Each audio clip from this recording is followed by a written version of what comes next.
Los programas de estudio para educación básica, que son los que entrarán en operación en los próximos días, y los libros de texto gratuitos para la educación básica. Nosotros hemos estado participando de distintas maneras en esas 3 etapas, en términos de la revisión académica, ¿verdad?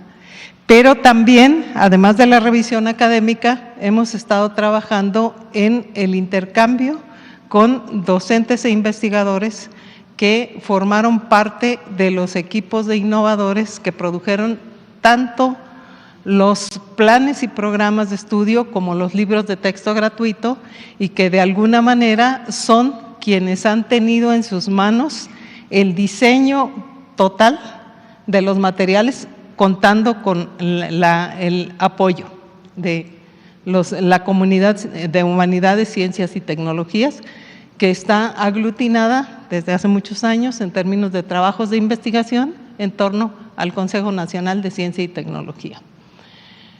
¿Quiénes participaron en esto? Participaron docentes, que son realmente los innovadores, participaron normalistas desde distintos campos, toda la comunidad científica, todos los investigadores que están integrados de alguna manera en el CONACYT y que quisieron participar voluntariamente, y distintos coordinadores de proyectos y programas desde la Secretaría de Educación Pública.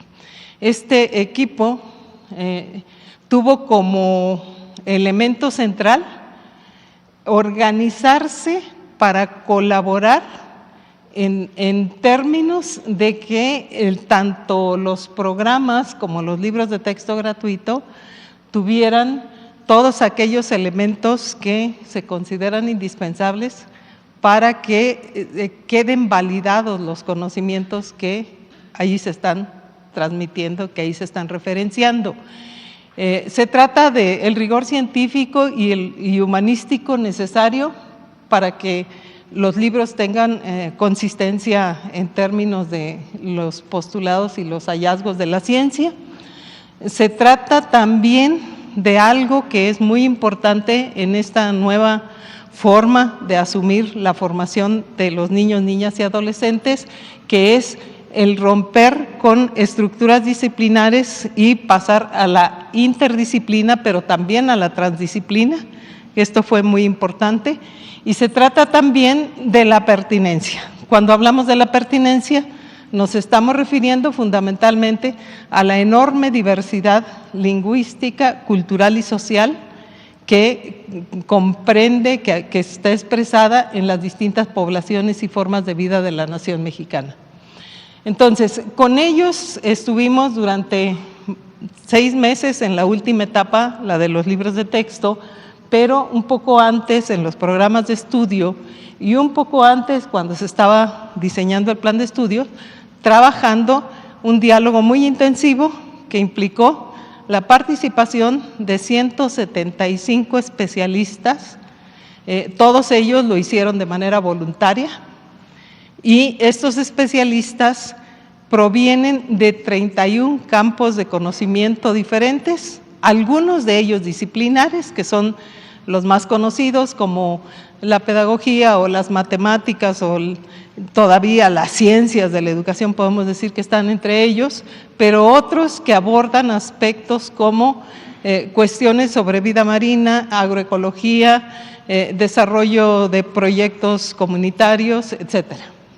Salud, muy importante, participaron muchos especialistas en salud, para lograr revisar, pero también intercambiar con las comunidades de innovadores, que en este caso fueron los docentes, todos los trabajos que necesitaba una revisión sistemática muy acuciosa de los materiales educativos, de los programas y de la propuesta curricular.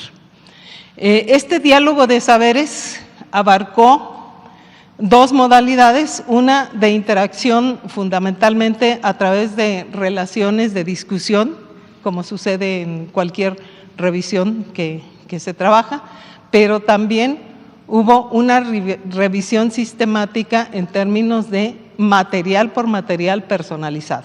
Todos fueron revisados. La siguiente, por favor. Centralmente, para este esfuerzo que es inédito, nunca nuestra comunidad científica voluntariamente se había sentado a platicar con quienes reciben la tarea de educar a los niños, niñas y adolescentes. Siempre pensábamos que era necesario algo así como que la ciencia y el saber científico que tienen que aprender los estudiantes bajara desde las alturas y se simplificara para que los mortales que no nos dedicamos a eso lo pudiéramos comprender. Bueno, cambió radicalmente esta propuesta.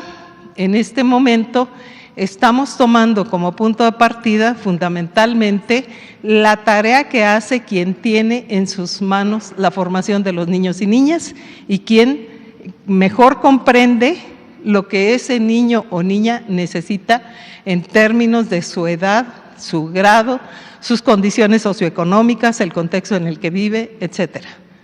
Los docentes son quienes en el día a día se ocupan de la educación de nuestros hijos y en mi caso de mis nietos, porque centralmente ellos son los que tienen un contacto cara a cara y directo con los niños.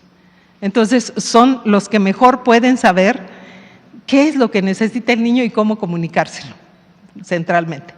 Pero, por supuesto, nadie es especialista en todo lo que hay en este mundo, se necesita el apoyo y por primera vez la comunidad científica respondió al llamado de trabajar voluntariamente y se sumó al esfuerzo. ¿Quiénes participaron? Participaron investigadores que forman parte de los proyectos nacionales de investigación de investigación e incidencia que están contenidos en la propuesta de los programas nacionales estratégicos.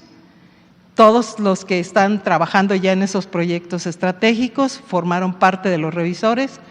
Participaron elementos del Sistema Nacional de Investigadores, que todos ustedes seguramente saben que tiene como fortaleza el trabajo en términos de la investigación científica y técnica, y participaron también profesores, profesionistas, maestros normalistas que están en proceso de formación, maestros y personas que están cursando estudios de posgrado y que por lo tanto están en ese proceso de formarse para el dominio de la ciencia, etcétera. Ahora bien, ¿qué nos guió en todo este proceso de trabajo? Estamos respondiendo como comunidad humanística y científica a un debate que durante muchos años ha ocupado los pasillos de muchos lugares cuando se discute lo educativo, que es ¿para qué sirve la educación? ¿Para qué sirve? ¿Desde dónde se puede educar a una persona y para qué se le debe educar? Y la respuesta que sistemáticamente comunidades, padres y madres de familia, autoridades de las pequeñas localidades donde esto se discute o personas que se acercan a los estudios básicos para tratar de encontrar una mejor formación para sus hijos, lo primero que nos piden es una educación integral que los guíe a aprender para la vida.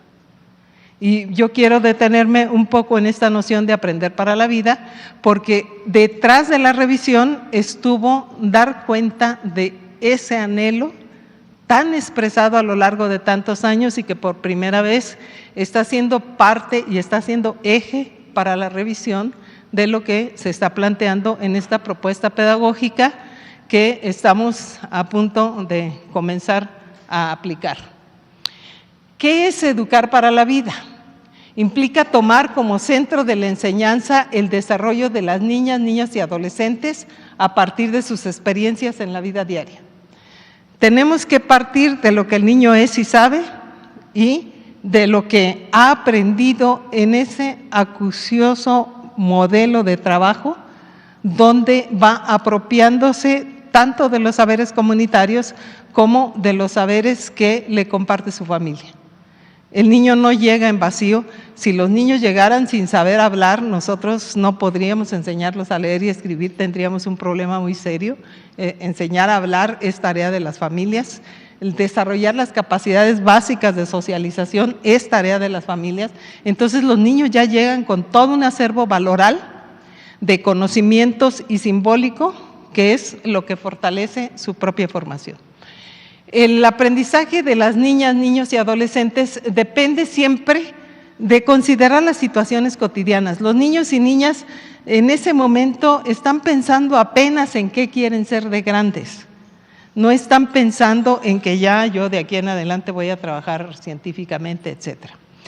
Dependen también esto de educar para la vida, de enlazar los conocimientos producidos en la vida cotidiana con los procesos de producción de conocimiento científico, es decir, de buscar un diálogo entre lo que la persona, el niño sabe, sus conocimientos y saberes, y el conocimiento que está siendo producido y que es patrimonio de la nación mexicana por la comunidad humanística y científica del país.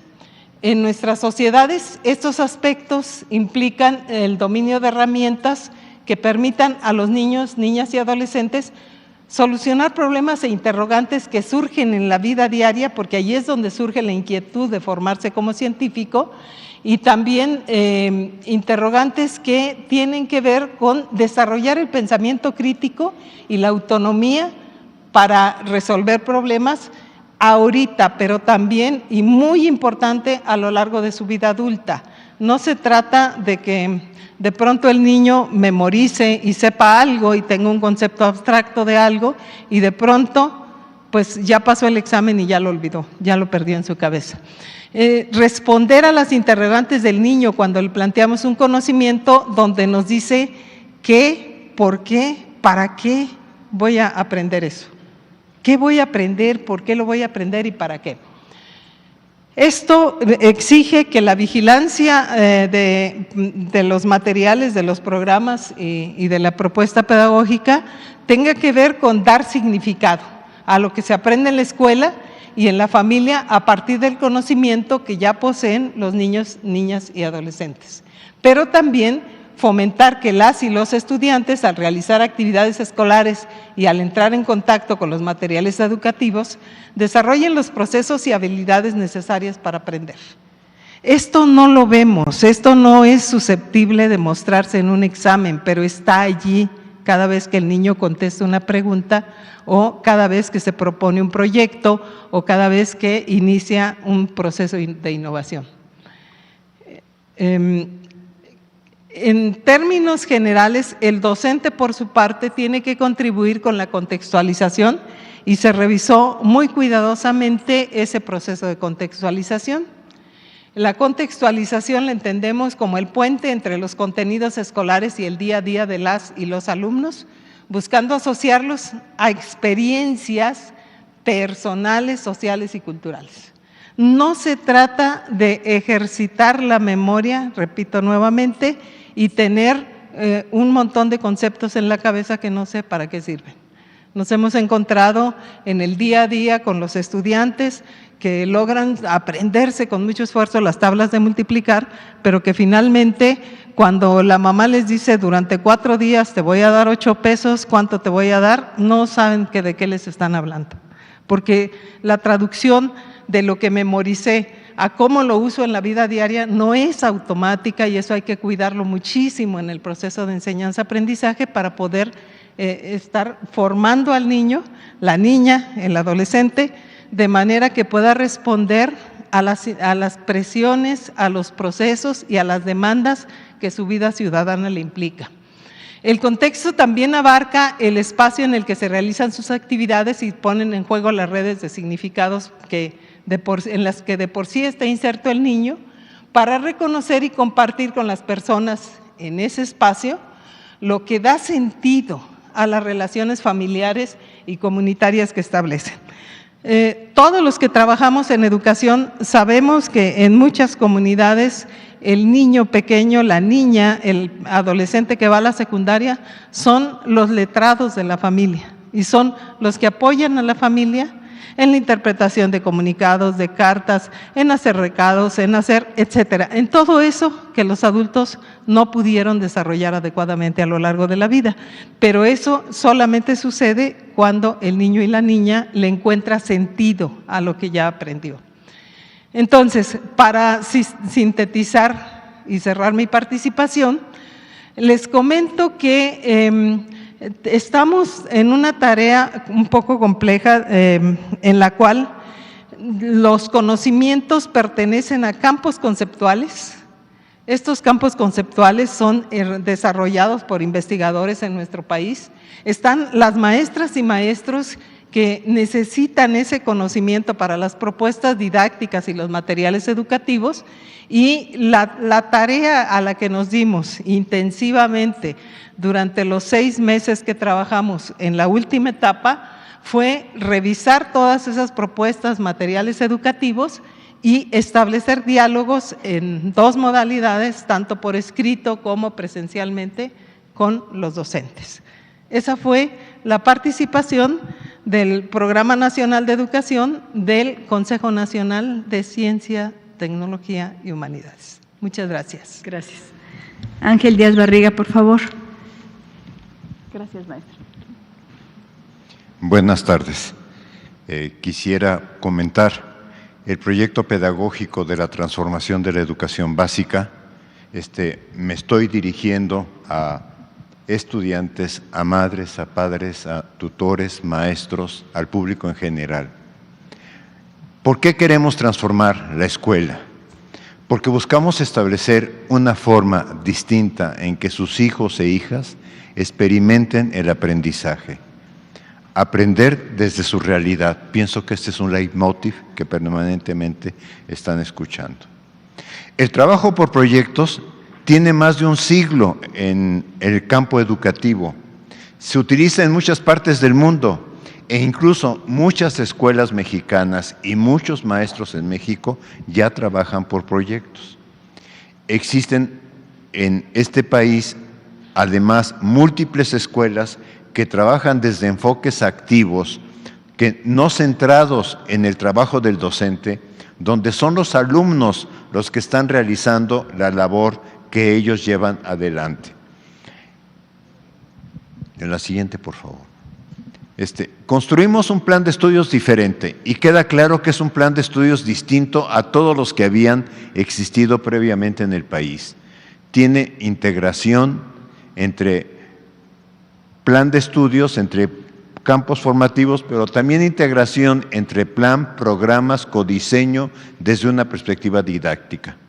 Reconoce al docente como un profesional que toma decisiones y que a él le compete, es el único que puede decir, con este grupo se puede trabajar de esta manera. Buscamos vincular la escuela con la comunidad y su territorio por una razón, porque el niño que va a la escuela de la Colonia del Valle aquí no tiene las condiciones igual que el niño que va a Iztapalapa. Solo para colocar Ciudad de México y no colocar la diversidad del territorio nacional. Respeta el derecho de niños, niñas y adolescentes de tener una educación para la vida. Es el proyecto, y yo pienso que esto es importante, es el proyecto probablemente más discutido en los últimos años. Todo cambio genera controversias y en eso estamos claros. Hay una controversia que este cambio provoca, pero lo que tenemos que tener en cuenta es no perder de vista que nuestro objetivo es crear condiciones y condiciones diferentes para el aprendizaje de los niños y las niñas de este país. La siguiente, por favor. ¿Cuáles son los principios didácticos? Los principios didácticos que construyen esto es: los alumnos y todos aprendemos a través de múltiples interacciones. Interacciones entre docentes y estudiantes, entre estudiantes y estudiantes, porque también hay un aprendizaje entre iguales, y entre estudiantes, contenidos y problemas de la realidad. Todo aprendizaje requiere esfuerzo, o sea, no se aprende estando sentado nada más admirando el mundo, no. requiere un esfuerzo, lo que no significa que los maestros tengamos que crearles dificultades extra al alumno, pero también, junto con el esfuerzo, se requiere obtener una satisfacción personal y colectiva, de decir, avancé, aunque sea avancé un paso, pero avancé. Los estudiantes necesitan experimentar el éxito. Este es un tema muy importante en el debate pedagógico y que me parece que no hemos tomado conciencia suficientemente los maestros. Nos es más fácil utilizar el color rojo y decir, está mal, está mal, está mal, que decirle al estudiante, a ver, esto es lo que estás desarrollando, me parece que avanzaste y me parece que puedes mejorar. Si un niño le dices o niña, le dices, tú puedes mejorar, está en mejores condiciones de seguir trabajando, que si a un niño le dices, todo lo que haces está mal hecho, lo desalientas. La siguiente, por favor. ¿Qué aprenderán los niños, niñas y adolescentes en este proyecto pedagógico? Aprenderán desde ejes articuladores y campos formativos, no desde disciplinas. Esto probablemente es lo que ha creado un poquito mayor discusión o mayor atención, si ustedes gustan. Los conocimientos disciplinarios, esto es, matemáticas, español, ciencias, etcétera, se aprenderán, pero se aprenderán de una forma más significativa, se aprenderán de una manera diferente, porque estamos buscando que surjan de lo que se trabaje de lo que vive el alumno. El trabajo por proyectos muestra que a través de un problema se pueden integrar saberes comunitarios personales con conocimientos disciplinares. Y aquí es muy importante tener la distinción entre saberes comunitarios y conocimientos disciplinares. En ese encuentro, que en ocasiones puede ser también desencuentro, en ese encuentro-desencuentro es donde el estudiante va a tener la posibilidad de aprender. Entonces, la clave está en que logremos, ese es como el reto mayor que tenemos, que logremos no hacerle una pregunta al alumno, porque de esto estamos acostumbrados a preguntarle, no hacer la pregunta, sino lograr que niño, niña, adolescente construyan la interrogante que marque el proyecto, porque en el momento en que ellos tengan la interrogante van a surgir las siguientes preguntas. ¿Por qué es este fenómeno? ¿A qué se debe? ¿Cómo lo puedo documentar? Etcétera, etcétera. La siguiente, por favor. Es un proyecto basado en una perspectiva pedagógico-didáctica. La función del docente seguirá siendo guiar, orientar y, en su caso, ¿por qué no decirlo también? Transmitir información. O sea, la función del docente seguirá siendo la misma, pero reconociendo que un estudiante llega al salón de clase con conocimientos, que es necesario explorar esos conocimientos y a partir de ellos ir ayudándolos a desarrollar otras aproximaciones. Se aprende para la vida, para relacionar lo aprendido con múltiples situaciones, no como ¿en qué año nació fulano de tal? Y contestan en coro, no con una situación. En diversos espacios de la realidad, o sea, se aprende en la escuela, camino a la escuela, en la casa, frente a un televisor, etcétera. Desde una perspectiva individual, pero también colectiva. La siguiente, por favor. Hay múltiples experiencias de trabajo por proyectos. Tengamos algo muy claro, nuestro pensamiento siempre está articulado, no trabajamos, nuestro pensamiento no opera como si fueran segmentos de disciplinas. Hay proyectos muy exitosos, nuestro pensamiento es muy holístico. Cuando vamos al mercado no separamos partes y no decimos ahora uso el lenguaje, ahora uso las matemáticas, ahora uso las ciencias. Todo lo integramos. Hay un proyecto, por ejemplo, aquí que cocinar hot cakes, no importaría, pero involucra ciencias por nutrientes, harina, leche, huevo, involucra matemáticas por porciones, medidas, unidades, pesos, volúmenes y también conversiones. Hay el proyecto del huerto escolar, que parte de alguna manera de qué tipo de cultivo, qué requerimientos de agua, de clima, etcétera. O sea, el proyecto demanda integrar, y el tema de dosificar la integración es tarea del docente. La siguiente. Una colega, y esto también lo digo y con toda claridad, porque todos nosotros siempre estamos aprendiendo de los demás. Una colega me dice, fíjate que no te has fijado en la revista latinoamericana de etnomatemática. Y en esta revista, por ejemplo, tomé 3 artículos: conocimiento indígena y la navegación de crecientes mareas del cambio climático y otros desafíos existenciales. En el resumen dice: las amenazas a la existencia de tierras, culturas y lenguajes. A través de 5 viñetas de casos situados, se estudian sus ubicaciones, su historia y sus costumbres. Y cuando nos dice a qué disciplinas, a qué palabras remite, es conocimiento indígena, conocimiento ecológico tradicional, cambio climático, etnografía, etnomatemáticas, viñetas, etc. La siguiente, por favor. Este es otro que me llamó mucho la atención. Mortaja del fardo mortuorio de Zimampán, Hidalgo. Este es hecho en México, ¿sí? ¿Y qué es lo que se busca? Que en esta mortaja que se encontró en Zimampán, el objetivo es analizar geometría plana, polígonos y ángulos, geometría transformacional.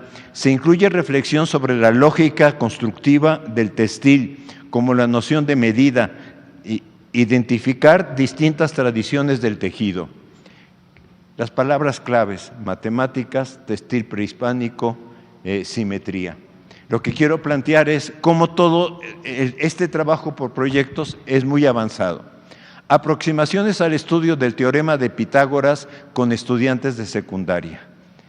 Un proyecto también realizado en México muy interesante para aproximar a los alumnos, a los estudiantes en San Luis Potosí, a los estudiantes de secundaria, colocando nada más una lona dentro del salón de clase y ayudando a los estudiantes a que empiecen a medir ángulos. Lo que quiero marcar, lo que quiero señalar es: hay otras formas de aprender los contenidos a través de proyectos que no son necesariamente a partir de las materias. La siguiente, por favor. Entonces, aquí tienen una presentación nada más de uno de los libros de secundaria. Lo siguiente. Pero, ¿qué es lo que hay que enfatizar? La transformación es una transformación de estructuras. Y esto lo presentó mi colega Ana Laura la semana pasada, lo presentó con otros elementos. Me permití, le pedí autorización para volverlo a trabajar, porque me parece que logró una síntesis muy interesante de lo que significa esto. El plan de estudios refleja el proyecto educativo de la nueva escuela mexicana. Establece los contenidos que la SEP a nivel nacional formula y establece los planes de desarrollo del aprendizaje de qué tiene que lograr en cada etapa.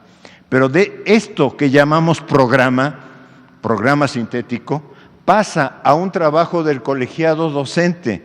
Ocupa más espacio, porque de alguna forma implica, de alguna manera, el trabajo del codiseño curricular a partir de analizar esto y adecuarlo a las condiciones de su escuela, a su contexto, pensando en problemas significativos de la comunidad. Pero implica revisar los contenidos que están acá para hacer adecuaciones, incluso incluir algo que consideren relevante definiendo el proyecto escolar. De aquí pasa la planeación didáctica, donde es el docente el responsable de organizar esta tarea. Algo muy importante, es el docente que en esta organización didáctica define las herramientas. Las herramientas son herramientas, no son soluciones. Esto es, el que en un taller mecánico haya 15 desarmadores o 20 para abrir las tuercas, no significa que ya el taller mecánico resuelva los problemas. Entonces, aquí puede haber libros de proyectos de nuestros saberes, de múltiples lenguajes, los que existan en las bibliotecas, los que los alumnos puedan realizar a través de entrevista con la comunidad, etcétera. O sea, la planeación didáctica no cambia, la realiza el docente. El uso de estas herramientas es completamente diferente en cada caso. La siguiente, por favor. Entonces, queremos decirles, buscamos que sus hijos tengan conocimientos básicos para la vida, para su desarrollo y para resolver algunos problemas. Esperamos que expresen argumentos, que escuchen, que busquen diversas fuentes de información, que reconozcan que siempre se puede aprender y que esta es una tarea que dura toda la vida.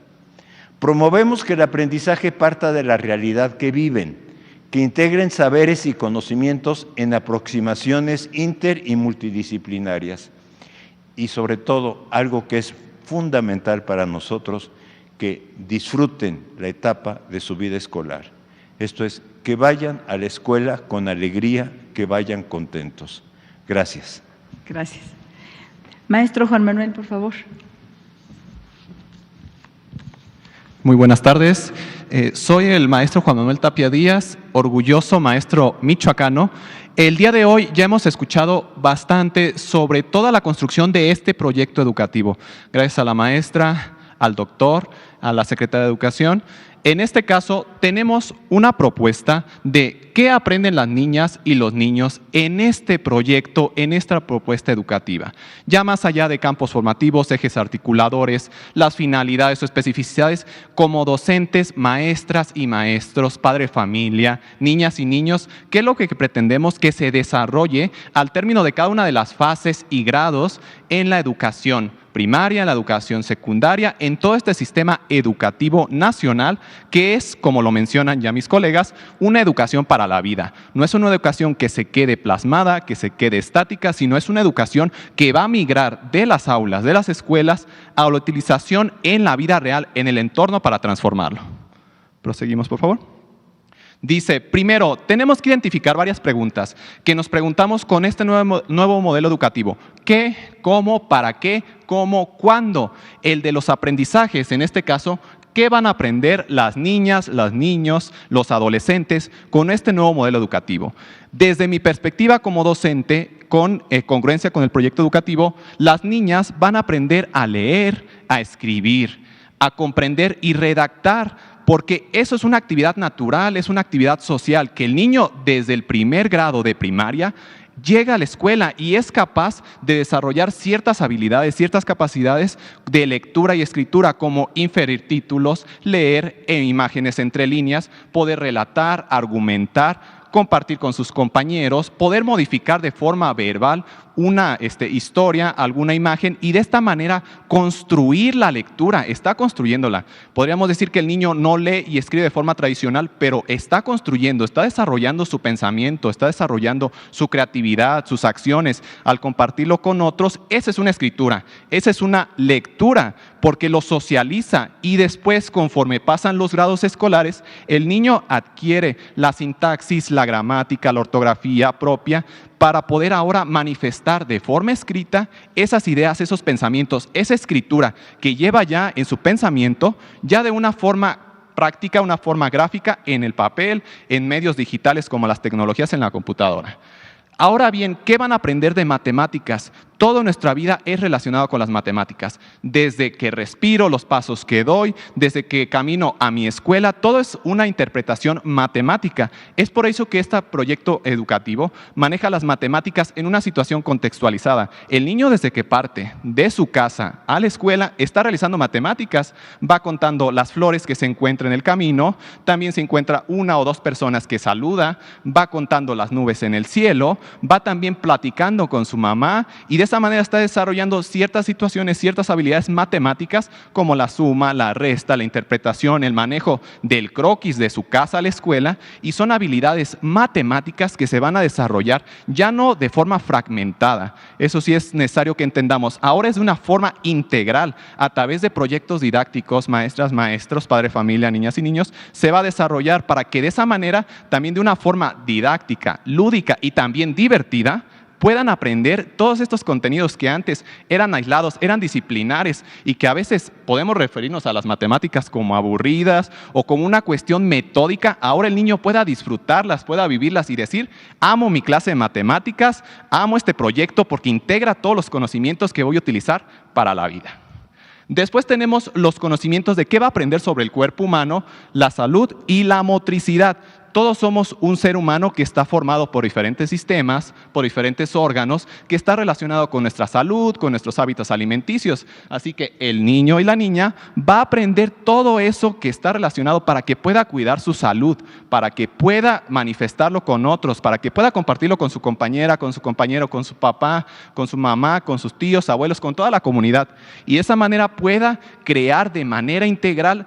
Posiblemente si hay un problema de obesidad, de mala alimentación, puedan crear soluciones creativas que se geste desde los niños, que los niños sean partícipes de la comunidad, identifiquen estas problemáticas y ellos puedan proponerlas, articulen un proyecto, por ejemplo, retomo el huerto escolar para mejorar la alimentación, o que también conozcan las medidas de la activación física, el deporte, para que también contribuyan a su salud. También tenemos a cuidar su medio ambiente. El niño es parte de una familia, es parte de una escuela, es parte de un estado o localidad, es parte de México. Así que tiene que reconocerla, tiene que respetarla, tiene libertades, tiene derechos, pero también responsabilidades con su medio ambiente. A través de los proyectos podemos también trabajar para que el niño reconozca que si no se hace algo oportuno, este medio ambiente que tenemos puede acabar.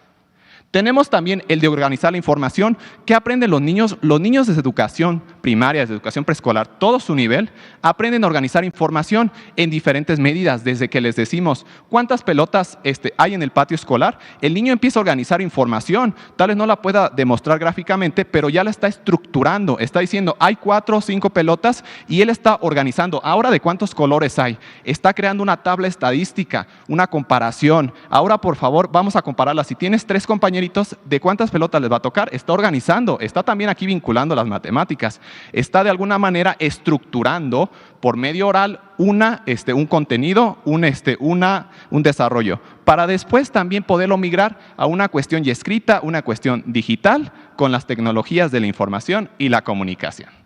También una fundamental parte es el trabajo en equipo. El trabajo colaborativo es lo más importante que este proyecto educativo apuesta. Aprendemos a través del otro, aprendemos interactuando, aprendemos platicando. En este espacio que nosotros estamos desarrollando, estamos haciendo un intercambio de ideas. Aunque sea de forma pasiva, yo vierto ideas que después se contrastan, se mejoran, se producen. Así lo hacen los niños en la escuela. El maestro propone alguna actividad, algún contenido, los niños participan, porque los niños son activos. Este proyecto dice, el niño debe participar, debe dejar la silla, debe dejar la butaca, debe participar, moverse en el aula, interactuar con sus compañeros, lanzar preguntas, debatir, investigar, para que él gestione, él cree este conocimiento. Vamos a tener también que va a aprender diversas formas de expresión artística y cultural que yo quiero mencionar en el libro de nuestros saberes de primer grado, la pirecua michoacana, un valor artístico cultural que se menciona desde los libros de texto en la página 198 y que es un patrimonio cultural y artístico que se menciona que el niño reconozca desde su comunidad la importancia, el trabajo, el reconocimiento de diversos pueblos y grupos sociales y cómo esto puede contribuir a su aprendizaje. Que valoremos este respeto, esta libertad, para que podamos construir conocimientos, podamos construir saberes y podamos desarrollar este proyecto pedagógico. La siguiente, por favor. ¿Cómo lo van a aprender? Ya vimos el qué, ahora vamos con el cómo.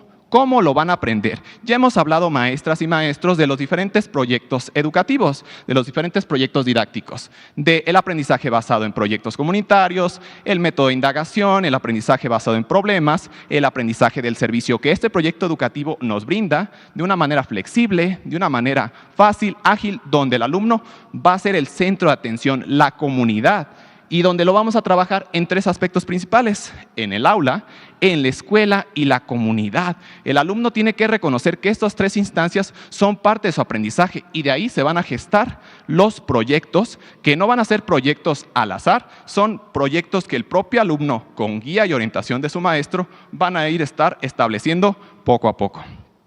Seguimos con a través del sentido de pertenencia, que viene muy vinculado con esto. El niño tiene que saber que pertenece a una comunidad, que pertenece a una escuela, que pertenece a una región, que pertenece a un país, para que él pueda decir: yo soy parte de la comunidad, yo puedo resolver los problemas que aquí se plantean, yo puedo brindar soluciones creativas, a mí me afecta esta situación, así que me organizo con los miembros de comunidad, con mis amigas, mis amigos, mis padres, mis tíos, mis abuelos, para que podamos transformar la realidad, podamos transformar nuestro entorno y ya no sea una versión externa, sino que nosotros de la parte interna podamos desarrollarlo. Es por eso que el maestro es uno de los gestores que le debe decir al niño: explora tu realidad. Ya no tenemos que decir: vamos a aprender esta lección, niñas y niños. No, el niño ahora, con su curiosidad, con su creatividad, nos tiene que brindar ese deseo, ese reto, para que diga: maestro, yo quiero aprender ahora sobre el ciclo del agua, porque mi comunidad está muy escasa. ¿Por qué no hacemos algún proyecto para la captación de agua pluvial? Mi comunidad no hay eso. Entonces, el proyecto ahora ya no nace solamente de los libros de texto, sino que nace de la comunidad. Y los maestras, las niñas y los niños, lo articulamos a través de los contenidos y los procesos de aprendizaje. Van a identificar, como decimos, problemas y buscarán soluciones creativas a través de ¿qué? Diferentes lenguajes. El oral, escrito, artístico, entre otros. Es decir, vamos a aprender a través de la diversidad. No nos vamos a enfocar de que para un problema vas a hacer nada más un informe, va a ser un cartel, sino que puedes presentar una muestra gastronómica. ¿Por qué no hacer un día cultural de las regiones de tu comunidad, de las regiones de tu país, de tu estado? ¿Por qué no también invitas a la comunidad, a tus padres, a que ellos vengan, expongan también y puedan participar dentro de este aprendizaje? La siguiente, por favor. Ahora, de manera concreta, aquí tenemos algunos de los procesos de aprendizaje. Solo son algunos ejemplos de lo que se está aprendiendo. Ya dijimos el qué, el cómo, el para qué de este proyecto educativo. Tenemos primeramente el uso de diversas estrategias. No va a haber un único camino en los diferentes campos formativos, en los diferentes contenidos para llegar a un mismo objetivo. Debemos promover la creatividad. Debemos reflexionar y producir textos escritos de diferentes índoles, como la carta, el ensayo, la leyenda, el poema, las adivinanzas, los chistes, dependiendo del contenido, dependiendo del proyecto que se esté trabajando. Vamos a comprobar y argumentar, los alumnos van a realizar esas investigaciones, van a platicar con sus compañeras, con sus compañeros, van a debatir, van a reconstruir, van a destruir esas ideas y otra vez nuevamente a construirlas, porque a través de esa socialización van a argumentar y van a desarrollar ese aprendizaje. Van a utilizar los números naturales para poder desarrollar todo tipo de proyectos didácticos, van a exponer y debatir ideas, van a relacionar e interpretar conceptos, saberes comunitarios, como lo decimos, que ahora la ciencia y los saberes comunitarios no están peleados. Hay que rescatar tanto el conocimiento científico, que tiene validez, con los saberes comunitarios que se articulan y que ahora nos dan una mejor visión para poder interpretar estos proyectos. Los niños y las niñas reconocen sus derechos. Dentro de los proyectos, ellos también reconocen que participan, que deben respetar al otro, que tienen igualdad, que tienen una responsabilidad social. Ahora con su comunidad van a realizar un proyecto como el del agua limpia, por ejemplo, para todas y todos. Tiene una responsabilidad social, porque ahora ellos reconocen que son partícipes y si están realizando este proyecto, no van a llegar a su casa ahora a tirar el agua o a desperdiciarla. Si es una problemática que se presenta en la comunidad. Moldean y resuelven problemas, ya lo dijimos, de la cuestión matemática, también cuestiones de problemas sociales, etc. Van a usar tablas y gráficas, como lo dijimos, usan operaciones básicas en todo. Desde que va a la tiendita, realiza una operación básica para poder comprar algún producto. Cuando su madre le entrega también algún dinero para que realice algún mandado, alguna actividad, también ahí está realizando operaciones básicas. Y que nosotros como docentes tenemos que articularlas en los proyectos para que no solamente se quede el algoritmo, que nosotros como docentes digamos, aquí está el algoritmo de la suma y la resta. Tiene estos elementos, sumandos, tiene un resultado, pero ahora, ¿cuál es su funcionalidad? ¿Cuál es ese principio social? ¿Cómo lo voy a utilizar en la vida? Que después no diga, por ejemplo, el ejemplo que nos presentó el doctor Díaz Barriga, que nos dijo de la multiplicación, si les doy durante tantos días 8 pesos, ¿cuántos vas a tener a los 4 días? Y que solamente interprete que son 8 por 4, pero que no le dé esa función social. Va a explorar y construir, va a emplear lenguajes artísticos, como ya lo expusimos, que va a tener que buscar la diversidad de su comunidad, de todo México, de su estado, de su localidad.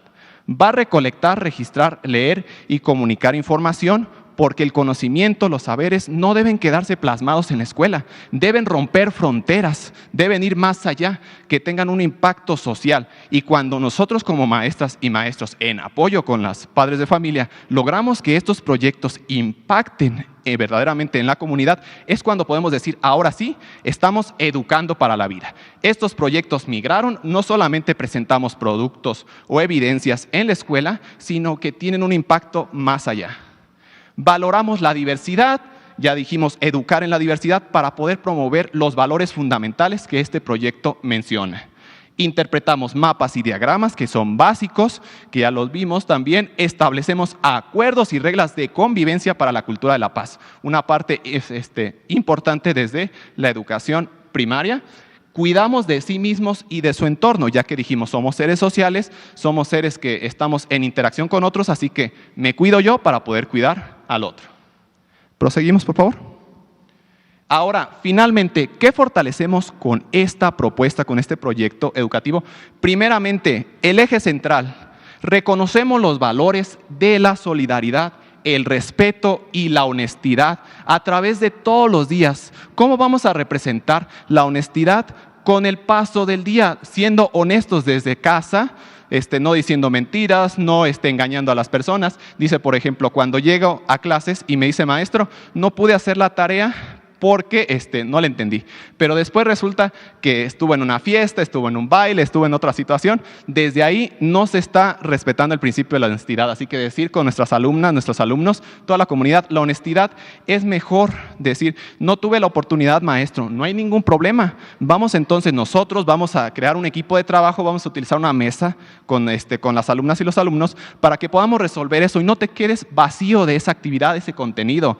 Vamos a ver el valor, de la solidaridad, apoyando a nuestros compañeros también cuando llega alguna situación que nosotros necesitamos apoyarlo. Por ejemplo, si al compañero se le cayó su almuerzo, podemos compartirlo. Desde ahí estamos fomentando el valor de la solidaridad, compartiendo un poco del nuestro para que cuando seamos adultos independientes también manifestemos eso, el apoyo, la comprensión y el cuidado del otro. Tenemos también, ya decíamos, el respeto, que también el respeto por las personas, por la naturaleza. A partir de esto, vamos a poder fortalecer el conocimiento sobre las ciencias, los saberes comunitarios, las emociones, el arte y la cultura. Vamos a aprender a aprender.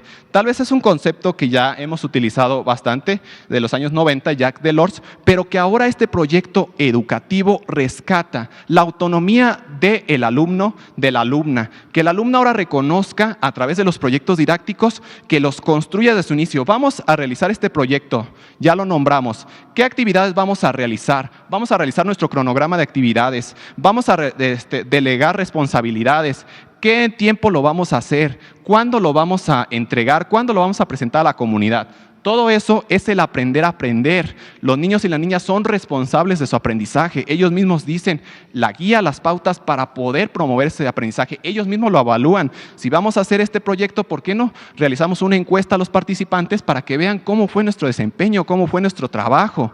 ¿Por qué no nuestros padres también vienen y colaboran y nos dan su opinión? ¿Qué nos falta? Expertos también en el tema para que de esa manera podamos desarrollarlo. Los niños están gestando, están desarrollando esas habilidades. Valoran su entorno, como ya lo hemos mencionado, para su transformación social y se reconocen como integrantes de su comunidad. Eje, aquí nada más hay que mencionarlo, la comunidad, porque son seres críticos, desarrollan su pensamiento, tienen participación y tienen la oportunidad de desarrollar todo eso en comunidad, en colectivo, para apreciar y valorar la diversidad.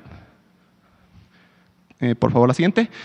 ¿Cómo me doy cuenta de lo que aprendieron? Ya vimos el qué, el cómo, el para qué. Ahora, ¿cómo? Hay diferentes estrategias, diferentes formas para podernos darnos cuenta de que los alumnas y los alumnos están aprendiendo. Aquí tenemos una que claramente se especifica, una demostración del aprendido. Podemos invitar a la comunidad educativa, a las escuelas cercanas de primaria, de preescolar, de secundaria, que vengan, participen, se involucren, conozcan, que vean todo lo que hicimos en un trayecto formativo, desde la lectura, desde la escritura, si hicimos desarrollo de comprensión lectora, si tuvimos artes, si tuvimos proyectos matemáticos, para que ellos participen, toquen, exploren, puedan brindar sus ideas, pero que vuelva un conocimiento que no se quede ahí estático, porque ese conocimiento de la demostración de lo aprendido evoluciona. Cuando nosotros todavía invitamos a alguien más, ellos dan otra perspectiva y ese conocimiento vive, ese conocimiento se mueve, ese conocimiento continúa, que se llevan estas personas que también participan, que son valiosos integrantes en la comunidad. Y donde además tenemos en el aula, para poderlo especificar un poquito más, los ejercicios en el pizarrón, que día con día los estamos haciendo, el cuaderno del aula, el repaso y ejercicios en clase, las preguntas y cuestionarios y el diálogo en clase. Son solamente algunos de los insumos que como docente podemos utilizar, maestras y maestros, para poder valorar ahora qué vamos a aprender con este proyecto formativo. Avanzamos, por favor. Y finalmente, para terminar esta exposición, una pequeña muestra de lo que se realizó en esta demostración del aprendido. Cómo se viven los proyectos, en especial en escuelas multigrado, en escuelas que quedó como anillo al dedo este proyecto educativo, porque se trabaja desde el niño más pequeño hasta el niño más grande en comunidad. No separamos o fragmentamos niños de primero, segundo, tercero, cuarto, quinto y sexto, sino que todas las maestras, los maestros, trabajamos en conjunto de manera colaborativa. De forma especial, en mi caso, es una escuela tetradocente de 4 maestras y su servidor, y trabajamos en conjunto. Buscamos actividades globales, actividades donde todos los niños puedan participar, desde el más pequeño hasta el más grande, y participen, interactúen todos. Y poco a poco, conforme el nivel de cada uno de los niños, se van separando un poco las actividades en base a esos contenidos, esos procesos de desarrollo, pero después vuelven otra vez a articularse en una forma de evaluación, una forma de presentar todos esos contenidos. Empezamos juntos, tomamos particularidades, tomamos específico de cada uno, pero regresamos otra vez y terminamos juntos, porque si lo empezamos, debemos terminarlo de la mano. ¿Pueden proyectar el video, por favor?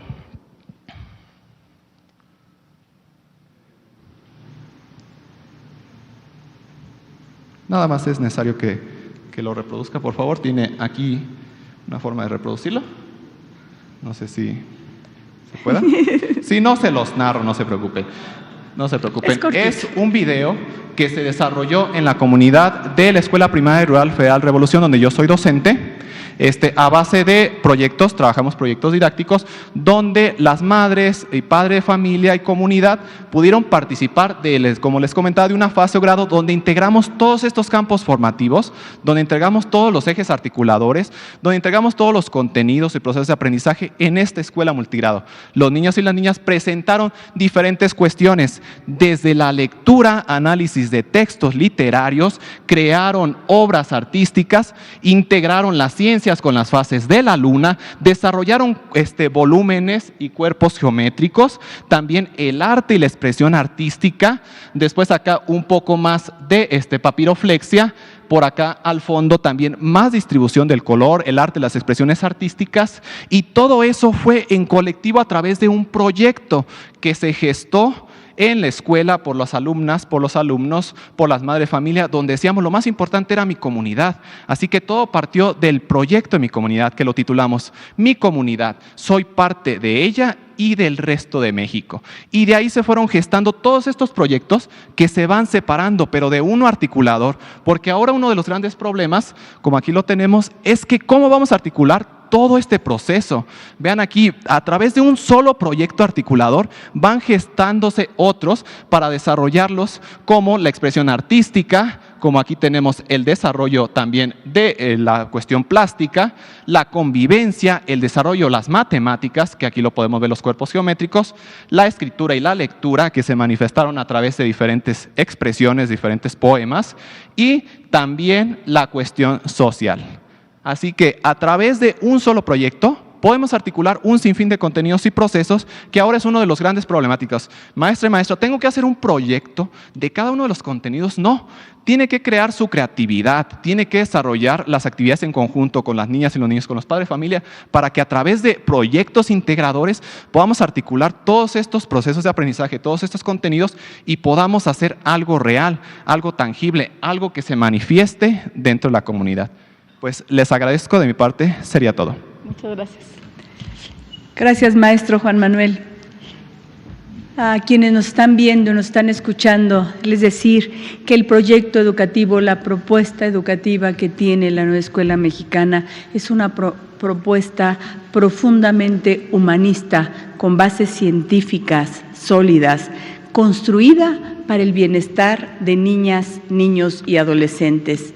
Madres de familia, tengan por seguro que sus hijos, padres de familia, tengan por seguro que sus hijas tendrán los conocimientos necesarios y, muy importante, los valores que se requieren para continuar con su carrera profesional y, sobre todo, para la vida.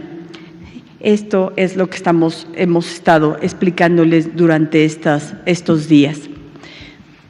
Antes de darle la palabra a ustedes, quisiera comentar dos pequeñas cosas. Una tiene que ver con que hubo, lo dijimos desde el principio, muchos diálogos, muchas pláticas con muchos integrantes de las comunidades científicas, escolar y demás, pero hubo unas pláticas y diálogos que se hicieron con las comunidades indígenas y afromexicanas.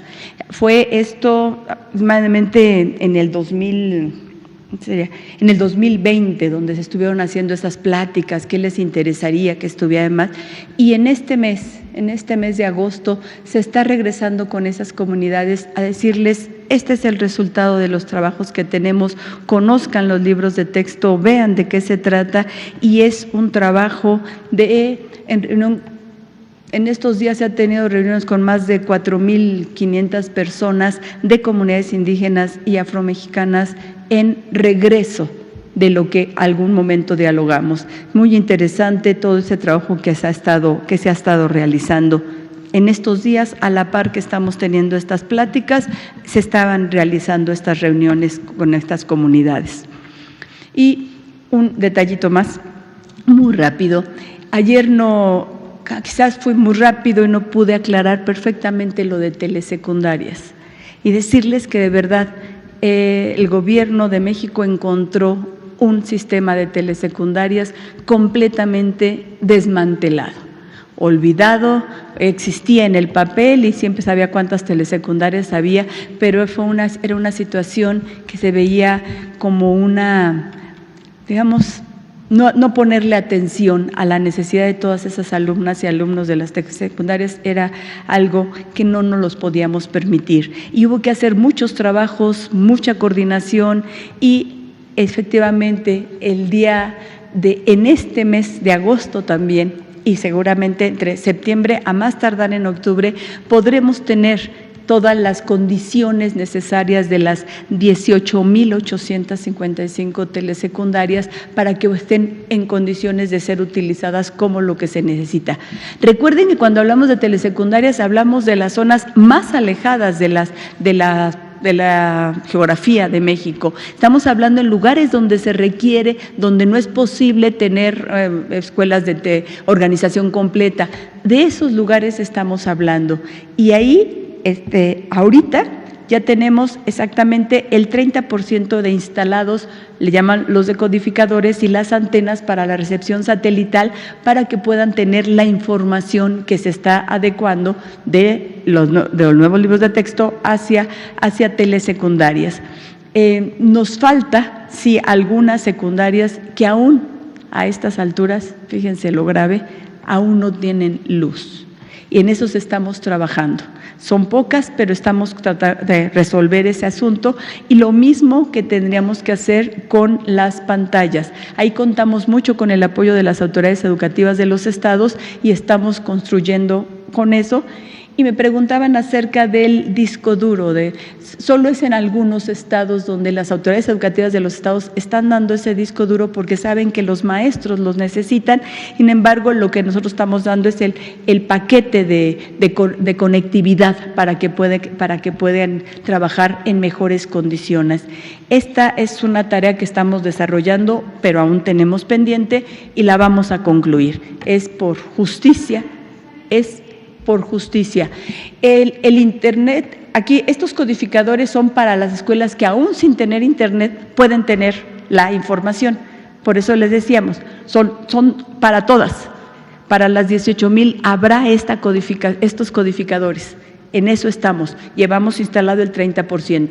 Las escuelas que además tengan instalado el Internet, que también se está desarrollando, podrán hacer uso de más herramientas tecnológicas. Pero esto es se llama codificador, para que puedan ellos leerlo aún. Si se necesita la pantalla y la energía eléctrica, eso sí, ¿no? Pero, ¿mande? ¿Cuántas telesecundarias tienen energía eléctrica? Ay, hasta pena me da decirlo. Tenemos 600 aún sin energía eléctrica, pero estamos trabajando para que esto sea resuelto a la brevedad. Pero era casi la totalidad de las escuelas, era una situación tremenda y se ha trabajado durante mucho tiempo. Obviamente hubiéramos querido resolverlo antes, pero de verdad sí nos detuvo un poco el tiempo de la pandemia, pero ya ahorita se está resolviendo esa situación.